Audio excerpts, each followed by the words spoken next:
7 की टीम पहुंची है हरिद्वार के देवभूमि हॉस्पिटल में, जहां कोविड मरीजों का इलाज किया जा रहा है। और हमारे साथ हैं डॉक्टर ऋषभ दीक्षित जी, जो बताएंगे कि कोविड पेशेंट की क्या स्थिति है, किस तरह से वो ट्रीटमेंट कर रहे हैं और कितने मरीज ठीक होकर जा चुके हैं। जी डॉक्टर साहब, आपका न्यूज़ 27 में स्वागत है। नमस्कार सर, सभी दर्शकों को मेरा नमस्कार।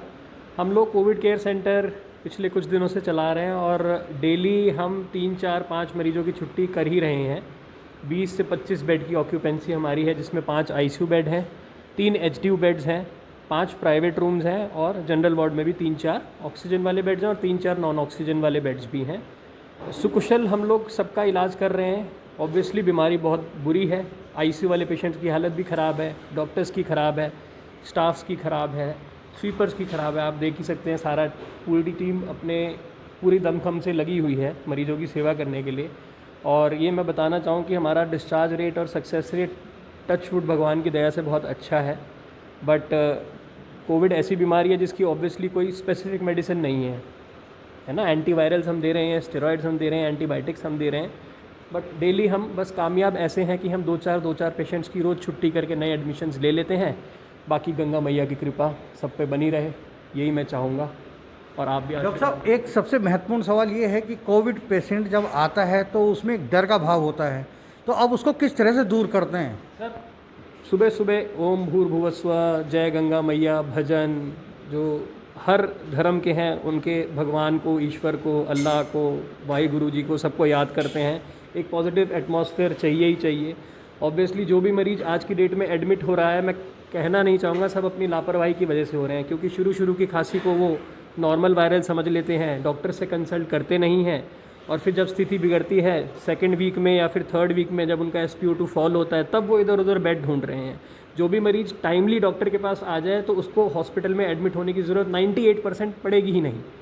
तो टाइमली डायग्नोसिस और टाइमली ट्रीटमेंट हो जाता है तो हॉस्पिटलाइजेशन की ज़रूरत नहीं पड़ती। बट जिसको पड़ती भी है तो हम लोग अपनी पूरी मेहनत से उनका इलाज कर रहे हैं। डॉक्टर साहब, डॉक्टर अक्सर बीमारी का इलाज करते थे, लेकिन पहली बार आप लोग एक महामारी से जूझ रहे हैं, महामारी में का इलाज कर रहे हैं, और लोगों को बचाने की आपके ऊपर बहुत महत्वपूर्ण जिम्मेदारी है। इसको किस रूप में आप देखते हैं, कितना चैलेंज इसको मानते हैं आप? सर, चैलेंज तो देखिए है, ये प्रोफेशन जब है, जब डॉक्टरी करी है तो बीमारी से घबराना तो है नहीं। हालांकि मेरे घर पे भी बाबूजी हैं जिनकी बाईपास सर्जरी हो रखी है, उनको शुगर भी है, बीपी भी है, माताजी को भी है। रोज़ ड्यूटी करके हम कहीं बाहर तो रह नहीं सकते, तो हमें जाना भी हॉस्पिटल से घर ही पड़ता है। दिक्कत बहुत है, खाने के लिए टाइम नहीं है, पीने के लिए टाइम नहीं है। जब यहाँ आ जाते हैं किट्स पहन के तो लिटरली यूरिन भी नहीं कर सकते हैं, डाइपर पहनना पड़ता है 8-8 घंटे जो स्टाफ ड्यूटी करता है। तो ऑब्वियसली थोड़ा मुश्किल तो है, बट बस माँ गंगा का आशीर्वाद और सारे मरीजों की दुआएं हैं जो हमें और ज़्यादा प्रोत्साहित करती हैं कि हम इस बीमारी से और अच्छे से लड़ पाएँ।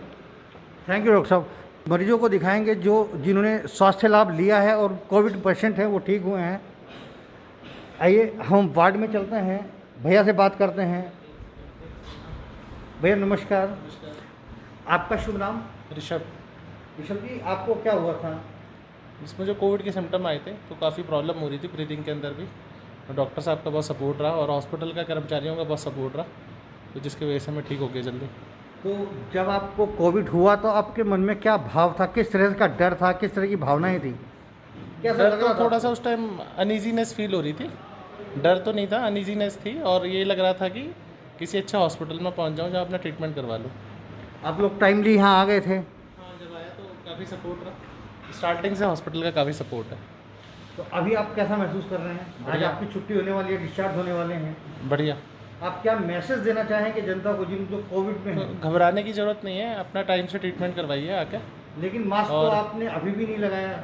अभी अंदर वार्ड के अंदर तो रिक्वायरमेंट इतनी नहीं पड़ती, बट वैसे तो हम डबल मास्क, मतलब जब इनफैक्ट मुझे खुद सिम्टम आए तो मैं डबल मास्क वियर कर रहा था, उसके बाद भी मतलब वायरस इन्फेक्ट हो गया।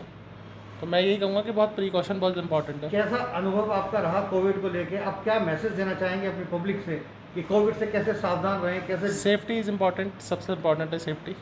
जो डबल मास्क की बात हो रही है या सैनिटाइजिंग की बात हो रही है, सोशल डिस्टेंसिंग की बात हो रही है, वो बहुत इंपॉर्टेंट है। Thank you.